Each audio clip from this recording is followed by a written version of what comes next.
All right, today we're going to try and learn how to do the document-based question for the AP World, AP European History, and also the AP US History exam.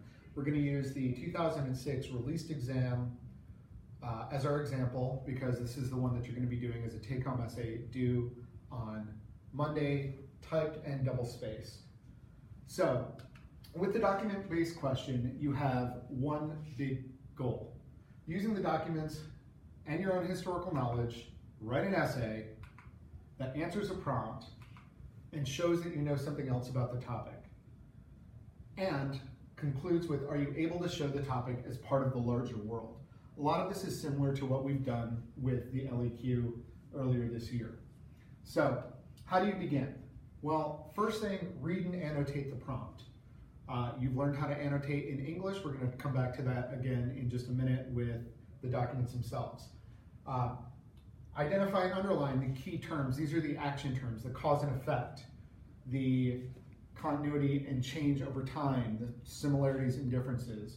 So causation, CCOT, comparison, and then movement, terms like that. Basically, your verbs. What are they asking you to do?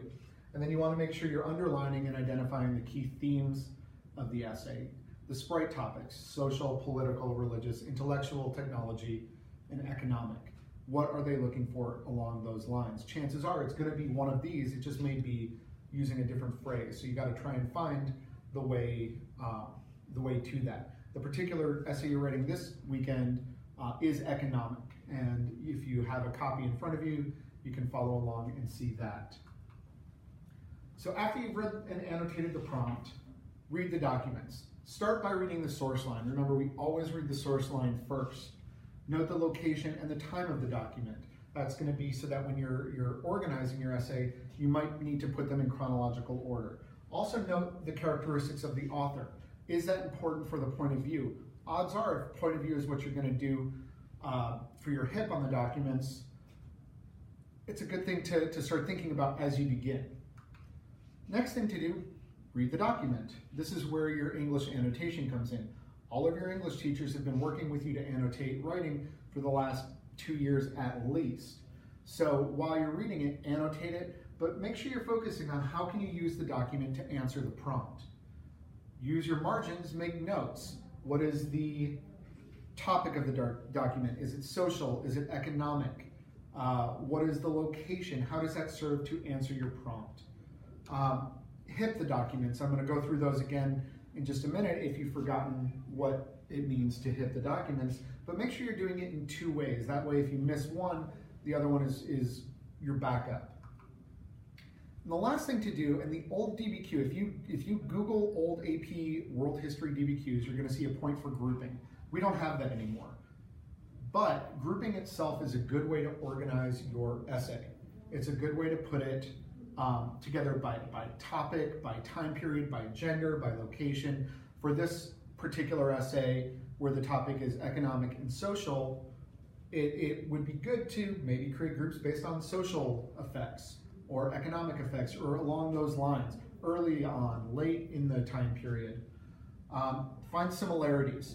Think about a deck of playing cards. How many different ways can you group them? You can group them by color, red cards, black cards. You can group them by suit, spades, clubs, hearts, and diamonds. You can group them by numbers, by odds, by evens. There are all different kinds of ways that you can group documents together. Think about that because it's a good way to help you to organize your essay. When I say HIP, as you've been working on for the last few weeks, what I mean is historical context, intended audience, purpose, and point of view. Without getting into much detail on these, remember, context is what's the date or historical situation would be another way to put it. What's going on. Audience, who is the author really trying to get to? Not necessarily who's in front of them that they're speaking to, but is there a different audience that they're attempting to reach? Purpose, why? And that often goes along with intended audience. And finally, the most difficult of these is the point of view, which is getting at what is motivating the author. You'll see the word bias for point of view quite frequently. I don't particularly like it as a judge and as a word to use because it doesn't really say anything. but you're trying to figure out what is the bias. Don't say that a document is biased, tell me what that bias is. So, when it comes down to organizing your essay, often I hear the question, how long does it have to be? The answer is always going to be, it is as long as it needs to be. You may be able to do it in 5 paragraphs, you may be able to do it in 4, you may need 8, it doesn't matter. What I would recommend is if you're handwriting an essay, at least 2 to 3 pages. Anything shorter than that tends to, unless your handwriting is super small, tends to just not be enough information to earn points. So these are suggestions generally, except for the fact that thesis needs to be in your first paragraph. Always, every AP essay for history that you ever write has to have thesis in the first paragraph. Also contextualization, and it's the same contextualization as the LEQ. It's just a good place to put it because it helps establish the question and the prompt and what you're trying to say in the larger picture. In the middle, the body of the essay, this is where your groups come in and where you can use your groups. Each paragraph, if you want to do it this way, can be organized by the groups you've designed. Paragraph 2 could be your economic documents. Paragraph 3 could be your social documents. Paragraph 4 could be documents about early on in the time period. Paragraph 5 could be late in the time period, so on and so forth. What you don't want to do is just say document 1 says this in the first paragraph, document 2 says this in the second paragraph, so on and so forth. At the end of your essay, in the last paragraph, you want to reword your thesis. Don't say the same thing twice, exactly the same way. Change it up a little bit. And then try for the complex understanding. This is that last rubric point. If you've used effect throughout the essay, if the essay is asking for effects, try for a cause. Try something different. Explain how it changed over time. Do a comparison, something along those lines. Or if you really want to be creative and really want to reach out there, argue a different point, make a different case, see what you can do with that. It's your chance to really kind of explore. So now when it comes to writing the thesis itself, pretty much the same rules apply as with the long essay question. You must incorporate the action of the prompt. So in this case, it's effects. Use all of the qualifying theme words, economic, social. So in this essay, it's economic effects, social effects. And then make sure you're staying on topic.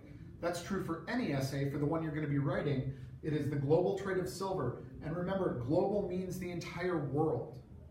So you're not just talking about the silver trade in one place, you're talking about how it moves throughout the world.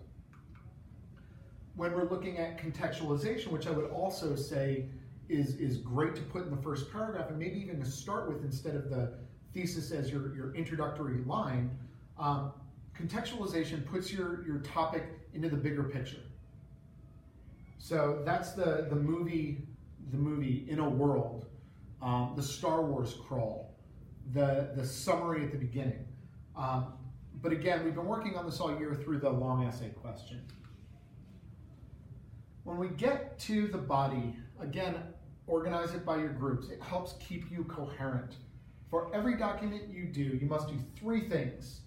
Answer the question with the document. How does the document show a social effect or an economic effect? Number 2, use the document to argue your point. It shows an economic effect by stating blank.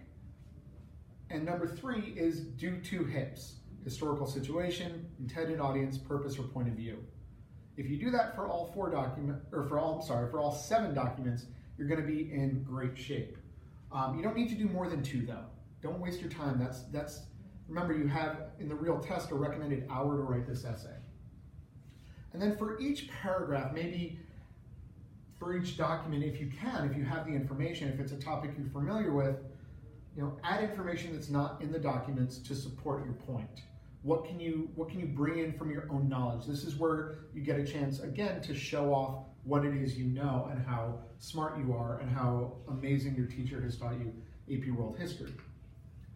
So just kind of as a last summary, a roundup, just some general rules.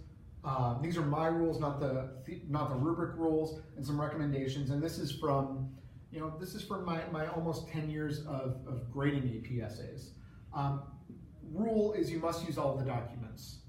The rubric the rubric gives us some space with that if you mess one up or if you forget one, you're okay, but I want you to get into the habit of using all 7 documents on every essay you wrote. The historical background part of the prompt is not a document and cannot be used as such. It also can't be used as outside information, so don't try it. It's just wasting your time. Make sure you're doing HIP on all of the documents. I know, once again, if you look through the official rubric, it doesn't say you need to do them on all the documents, but we feel, we here, the AP history teachers, feel that it's always better to be safe than sorry when doing the HIPs. Don't quote. Most people, not just high school students, most people don't know how to quote properly. So if you can't quote properly, don't bother doing it. Simply using a quote from a document doesn't answer a question.